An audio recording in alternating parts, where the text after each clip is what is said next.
పాపం చెయ్యకూడని క్రైస్తవులే పాపం చేస్తుంటే, పాపం చెయ్యొద్దని చెప్పే క్రైస్తవులే పాపం చేస్తుంటే, అన్యాయం చేయొద్దని చెప్పే ఈ మనుషులు అన్యాయం చేస్తుంటే, అక్రమం చేయొద్దని చెప్పే ఈ మనుషులే అక్రమం చేస్తుంటే, నువ్వా నేనా దేవుడు ఉనికిని స్థాపించేది, చూపించేది? దేవుడు మాట చేత కేవలం వినేవాళ్ళు ఉన్నారు, చెప్పేవాళ్ళు ఉన్నారు, కానీ ఓదరగొట్టి ప్రసంగాలు చేసేవాళ్ళు ఉన్నారు, కానీ బ్రతికేవాళ్ళు ఎక్కడా? కానీ నువ్వు నేను దేవుని మాట ప్రకారం బ్రతికేమనుకోండి, అది కదా దేవుడు ఉనికిని స్థాపించడం. పెళ్ళికి ప్రమాణాలు చేస్తారు, నా భర్తకు నేను లోబడే ఉంటానండి. ఎవరికి లోబడి ఉంటావు? దేవుని మాట ఏం చెప్పింది? నీ భర్తకు లోబడి ఉండాలి. లోబడి ఉంటావా?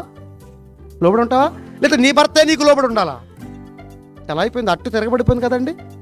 దేవుని మాట అట్టు తిరగబడిపోయింది. నీ భార్యను నువ్వు ప్రేమించాలి, కానీ ఆ మాట చెప్తాడు, దేవుని మాట వింటాడు, కానీ బయటికి వెళ్ళి భార్యను తప్ప అందరినీ కామిస్తాడు ఈ దౌర్భాగ్యుడు.